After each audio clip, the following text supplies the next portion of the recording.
Opa, economia? E agora?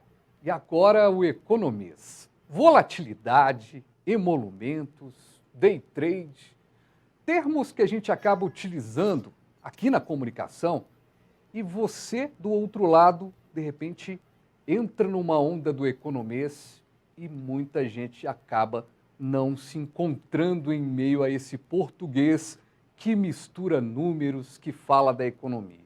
A economia está presente no nosso dia a dia, mas a gente pode melhorar a forma de comunicar?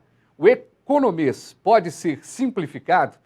Esse é o tema do nosso programa que entra no ar agora e eu tenho a honra de receber aqui meu amigo Alan Passos, jornalista da Rádio Itatiaia e de tantos outros trabalhos. Obrigado, viu, Alan, pela sua presença aqui. Uma satisfação.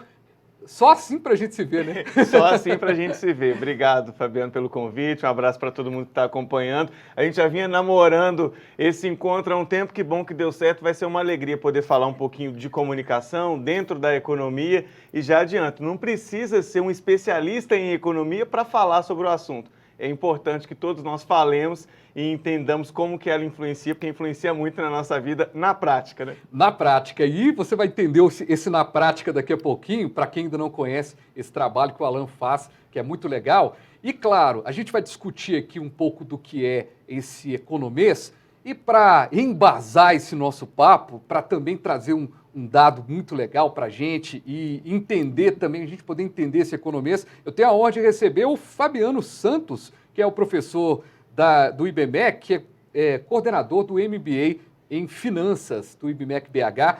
Ô professor, muito obrigado pela sua presença aqui com a gente, para a gente resolver essa história do economês. Obrigado a vocês pelo convite. Tomara que a gente consiga resolver, sim, essa história.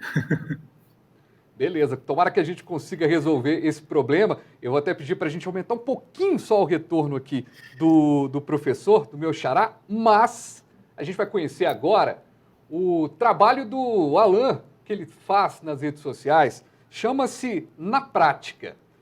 E esse Na Prática é sobre várias coisas e também sobre economia. Vamos acompanhar.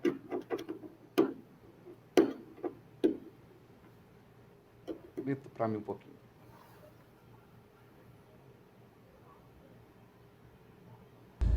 Galera, eu parei aqui no posto de combustível agora para abastecer o mínimo básico para rodar, que encher o tanque está fora de cogitação. E tem muita gente perguntando, o etanol tá valendo a pena? Qual que é o valor que ele tem que estar para eu poder abastecer com etanol? Seguindo aquela regrinha lá dos 70%, né? O etanol não pode estar acima de 70% do preço da gasolina. Nesse momento, com a maioria dos postos, pelo menos os que eu rodei, vendendo a gasolina a R$ 7,50 e fazendo a conta, o etanol não pode estar acima de R$ 5,24. Eu achei o etanol a R$ 5,09, por isso abasteci com etanol. É claro que essa conta é variável, o importante é você ter esse 70% ali do valor. Então, nesse momento, com a gasolina a R$ 7,50, 7,49 e lá vai, abaixo de 5,24, está compensando abastecer com etanol. Claro, não estou falando em encher o tanque, porque aí não tem condição, né? Mas, pelo menos para poder rodar, não ficar sem combustível. É duro.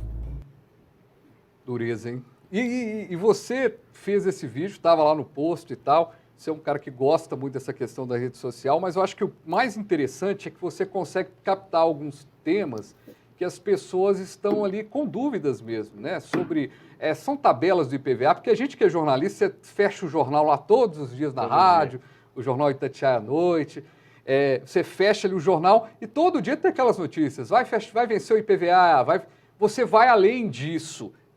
Mas como é que você analisa hoje o que a gente faz em termos de comunicação da economia? Você acha que está mais leve, dá para melhorar?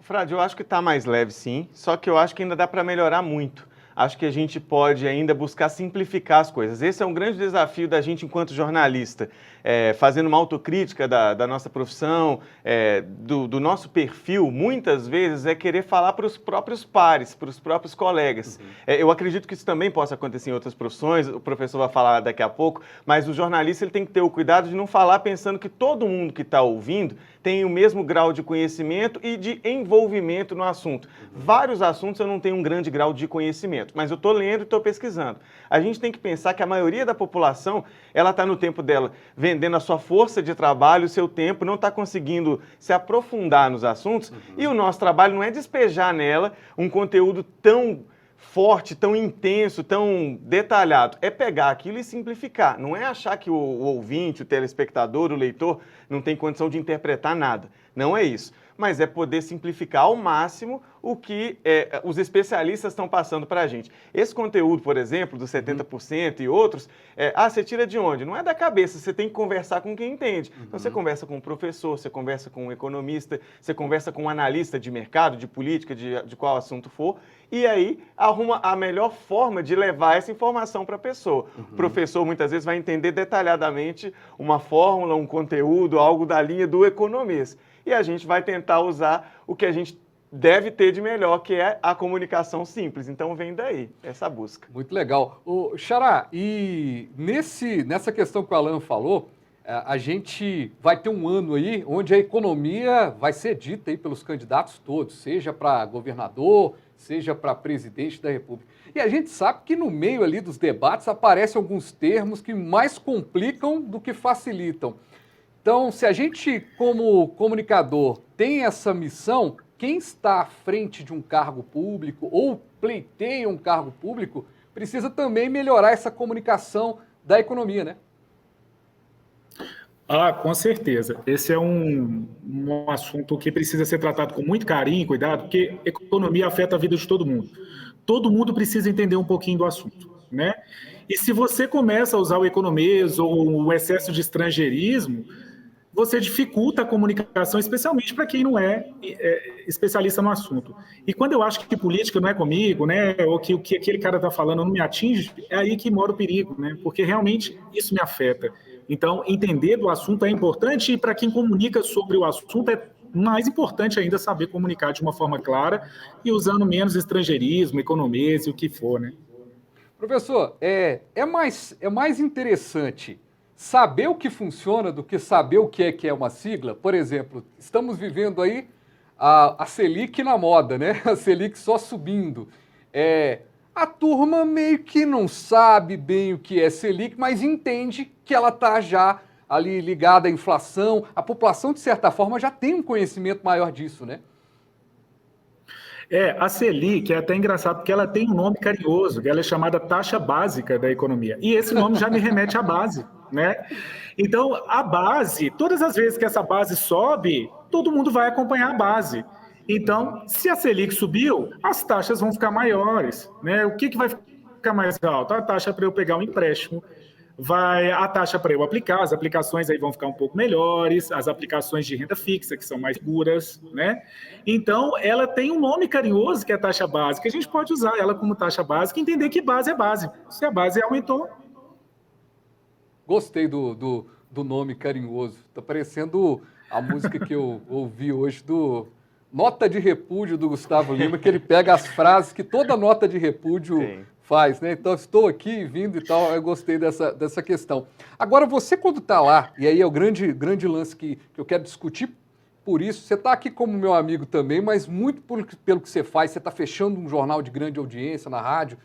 Quando você está fechando o jornal lá, você pensa assim, cara, será que o povo vai entender isso aqui? Como é que eu vou fazer? Porque eu já ouvi muitas vezes no rádio uma explicação, e o rádio ele é uma ferramenta, a televisão, onde nós estamos aqui conversando, a gente tem esse papel de simplificar, porque você explicou. O cara não está querendo perder tempo ali, tentando entender o que é uma taxa básica, ele quer que você já explique para ele.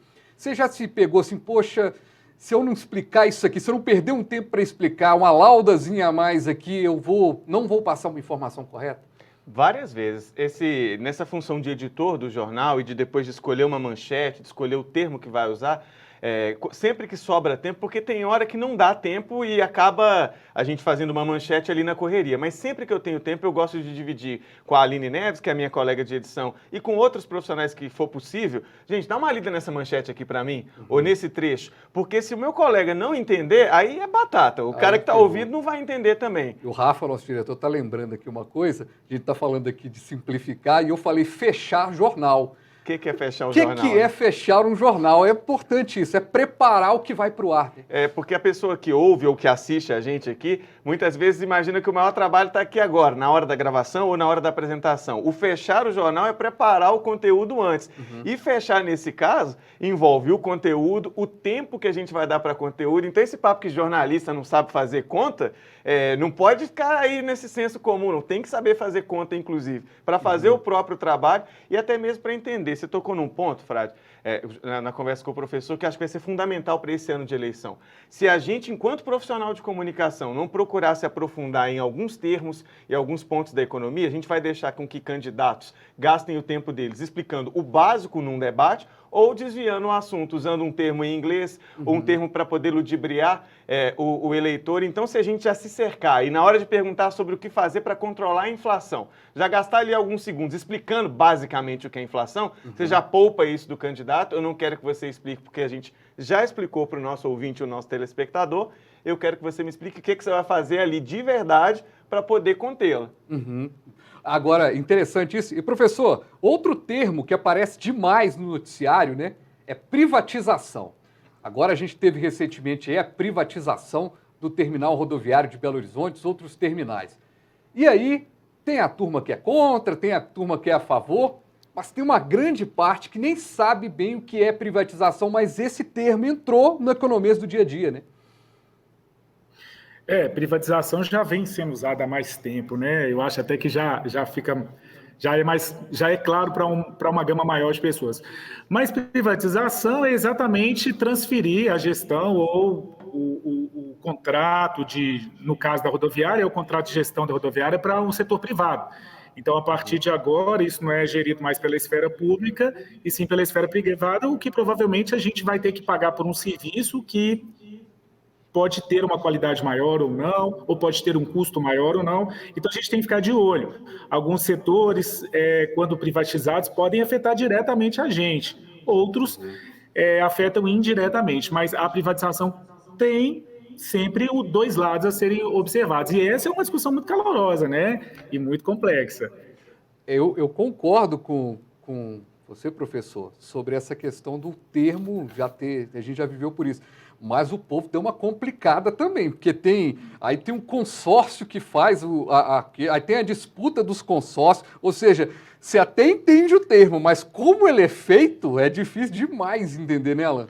E tem um outro detalhe dentro disso, Frade. O termo privatização, não sei se o professor concorda, muita gente começou a olhar de uma maneira, com o nariz mais torto, porque já remete a vou ter que pagar por um serviço que hoje eu não pago. A pessoa muitas vezes simplifica por esse lado. E o próprio governo, o governo federal ainda tem, na verdade, uma Secretaria Nacional de Desestatização, que basicamente é a mesma coisa. Só que aí você muda um pouquinho o termo, tenta inverter na cabeça do cidadão. Eu não estou privatizando para beneficiar o setor privado, eu estou tirando da mão do Estado que ele não está dando conta de fazer para você. Então eu estou desestatizando. Ainda estou tentando. É a mesma coisa de privatização, mas é um outro termo para ver se ameniza como que a linguagem e a comunicação é usada nessa história da economia, né? Muito legal, no final de tudo é a mesma coisa. Gente, eu vou ter que ir para o intervalo. Alan, professor, a gente vai para o intervalo rapidinho. Na volta a gente vai continuar aqui esse papo de simplificar o economês. E você continua com a gente aqui no Economia. E agora é o intervalo.